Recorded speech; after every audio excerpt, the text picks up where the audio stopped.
Et puis il y a sur le dossier malien quand même qui requiert une certaine, une urgence, une intervention extrêmement rapide, ce qu'a fait l'armée française, qui lui vaut aujourd'hui, on en parlera après, de se faire taxer de solitude, mais en réalité, elle n'est pas seule, la France. Elle a été la première, elle a été rapide. Et le problème, c'est que les autres ne suivent pas, et donc on arrive à cette situation-là. Et c'est vrai que là, du point de vue de l'Allemagne, qui est, on le disait, un modèle économique en termes d'exportation, de modèle de production, de pouvoir d'achat, etc., on voit que là, sur le plan de la politique internationale, de la diplomatie et des affaires militaires, eh bien effectivement, c'est loin d'être un modèle. Alors peut-être que pour l'Europe, que l'Europe se bouge, est-ce qu'il ne faudrait pas une sorte de Pearl Harbor européen, c'est-à-dire une grosse attaque? Alors, pas parler forcément de ce qui s'est passé à In Amenas, mais là où beaucoup de pays se rendent compte que la guerre du terrorisme concerne tout le monde. Alors peut-être que pour l'Europe, que l'Europe se bouge, est-ce qu'il ne faudrait pas une sorte de Pearl Harbor européen, c'est-à-dire une grosse attaque? Alors, pas parler forcément de ce qui s'est passé à In Amenas, mais là où beaucoup de pays se rendent compte que la guerre du terrorisme concerne tout le monde. Quelque part, le Pearl Harbor, Roselyne, pardonnez-moi, il a déjà eu lieu. Souvenez-vous, les attentats de Madrid, les attentats de Londres. L'Europe a eu oui, mais pas dans le contexte du Mali. L'Europe a eu oui, mais pas dans le contexte du Mali. C'était plutôt dans le contexte au lendemain des attentats du 11 septembre. L'Europe est coupable de faiblesse vis-à-vis du terrorisme depuis déjà de longues années.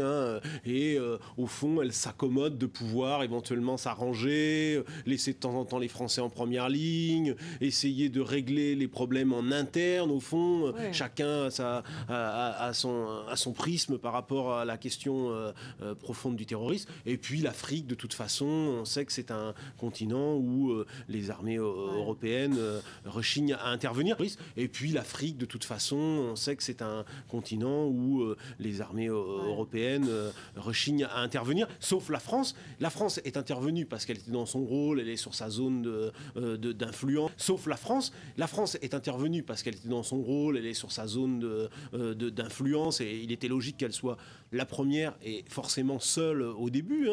Simplement, au bout de presque 2 semaines d'intervention, on ne voit pas quand est-ce que l'Europe va se bouger. Simplement, au bout de presque 2 semaines d'intervention, on ne voit pas quand est-ce que l'Europe va se bouger. Madame Ashton, c'est pour ça que je voudrais, est-ce qu'il faut un drame encore plus terrible que l'Algérie? Madame Ashton, c'est pour ça que je voudrais, est-ce qu'il faut un drame encore plus terrible que l'Algérie? Il y a l'Afrique de l'Ouest, la zone sahélienne, qui est au premier chef concernée par ces événements, mais derrière, immédiatement, c'est l'Europe. Donc le drame, il est à nos portes, je dirais. Et ce qui se passe sur le plan militaire, sur le plan du Mali, eh bien, c'est une métaphore de ce qui se passe aussi sur le plan économique, où vous avez vu, il y a des mécanismes de décision extrêmement longs, extrêmement bureaucratiques, et on a vu que face à la crise financière et à la crise de l'euro, eh bien, l'Europe avait mis des mois et des années en organisant des sommets de la dernière chance, il faut un petit peu c'est vrai que sur le plan matériel, pour l'instant, il n'y a pas d'aide.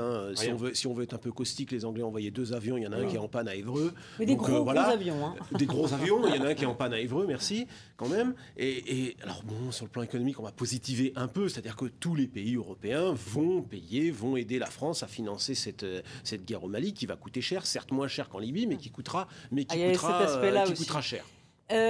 Donc une France qui est seule, et peut-être bientôt un François Hollande qui va se retrouver seul, dans le sens où l'union sacrée, cette logique d'union sacrée qui a vécu même pas une dizaine de jours, aujourd'hui on sent des réticences, on sent une sorte de fracture, notamment à droite. Bon, on l'a entendu d'ailleurs Alain Juppé, c'était son antenne la semaine dernière, qui se posait des questions sur est-ce que la France a eu raison d'aller seule au combat terrestre, au sol, dans le fond. Donc la critique d'impréparation. Est-ce que là, messieurs, vous considérez que c'est une critique justifiée?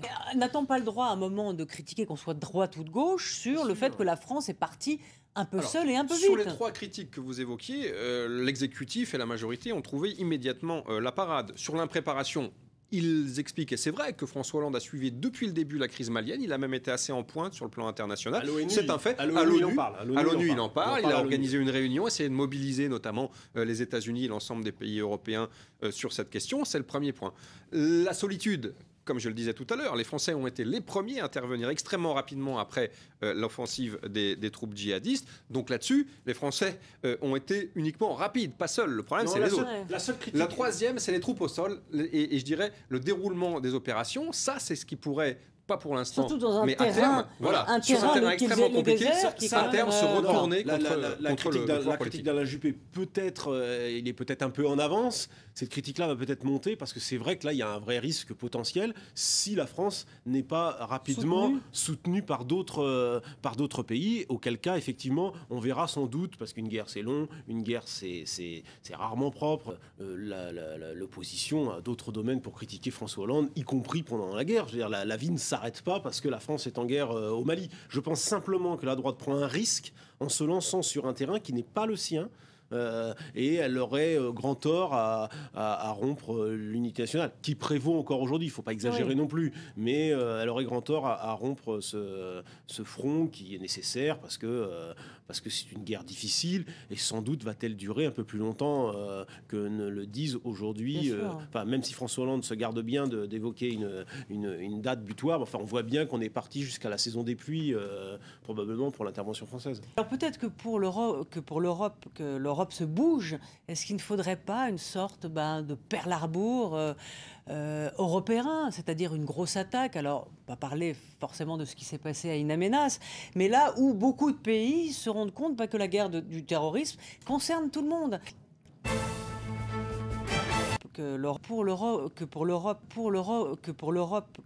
se bouge, pour l'Europe, est-ce qu'il ne faudrait pas une sorte de Pearl Harbor pour l'Europe européen, c'est-à-dire une grosse attaque? Alors, on va parler forcément de ce qui s'est passé à In Amenas, mais là où beaucoup de pays se rendent compte que la guerre du terrorisme concerne tout le monde.